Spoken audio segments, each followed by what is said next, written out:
Hello friends, welcome to RJ online academy. இந்த வீடியோவில் தமிழக அரசு சமீபத்தில் சட்டமன்றத்தில் தெரிவித்த தமிழகத்தோட பொருளாதார வளர்ச்சி குறித்த சில புள்ளி விவரங்களை இந்த வீடியோவில் நம்ம பார்க்க போகிறோம்.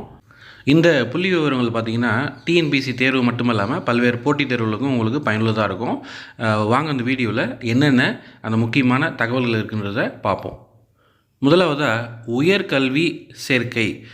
உயர்கல்வி சேர்க்கை பார்த்திங்கன்னா இந்திய அளவில் 28.4% உள்ளதாகவும் தமிழகத்தில் அதுவே 47% இருக்குதுன்னு சொல்லியிருக்காங்க. அடுத்து ரெண்டாவதாக மத்திய அரசின் பொருளாதார ஆலோசனை குழு அறிக்கை வெளியிட்ட சமூக முன்னேற்ற குறியீட்டில் தமிழகம் 63.3 புள்ளிகள் பெற்று முதலிடம் பெற்றிருக்கிறதாக சட்டமன்றத்தில் தெரிவிச்சிருக்கிறாங்க.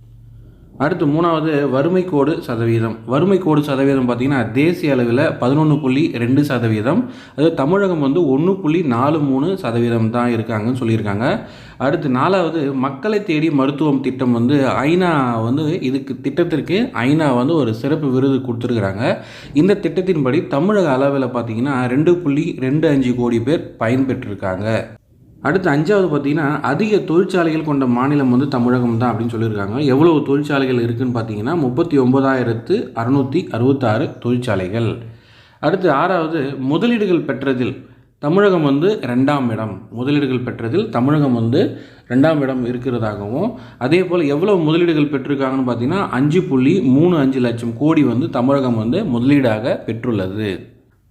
அடுத்து ஏழாவது பார்த்திங்கன்னா அதிக பெண்கள் தொழிற்சாலைகளில் பணிபுரியும் மாநிலங்களில் தமிழகம் முதலிடம் பெற்றுள்ளது. அதாவது தொழிற்சாலைகளில் பெண்கள் அதிகமாக இந்தியாவில் அதிகமாக எங்கே இருக்காங்க அப்படின்னா தமிழகத்தில் தான் இருக்காங்க.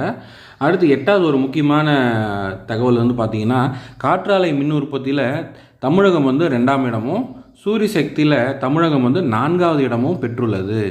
அடுத்து 9வது பார்த்திங்கன்னா இதுவும் முக்கியமானது, தேசிய அளவில் சிறந்த 100 பல்கலைக்கழகங்களில் தமிழகத்தில் 22 பல்கலைக்கழகங்கள் இருக்கிறதாக சொல்லியிருக்காங்க.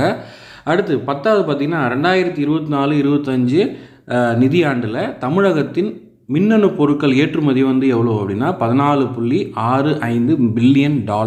இது ஏன் இதை சொல்லியிருக்காங்கன்னு பார்த்தீங்கன்னா இதுவரைக்கும் இல்லாத உச்ச அளவாக அதை அதிக அளவில் உற்பத்தி செஞ்சுருக்காங்கன்றதை சொல்லியிருக்காங்க.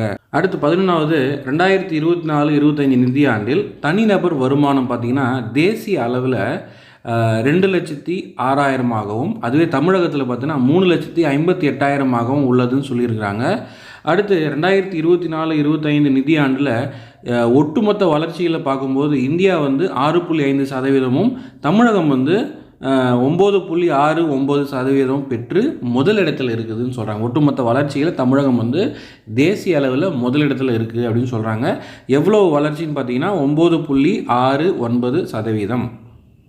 இந்த வீடியோவில் நீங்கள் பார்த்துருப்பீங்க ஒரு 12 முக்கியமான தகவல்களை தமிழக அரசு தெரிவித்த தகவல்களை நம்ம பார்த்தோம். இது எல்லாமே பார்த்திங்கன்னா நம்மளுடைய போட்டித் தேர்வுக்கு ரொம்பவே பயனுள்ளதாக இருக்கும்.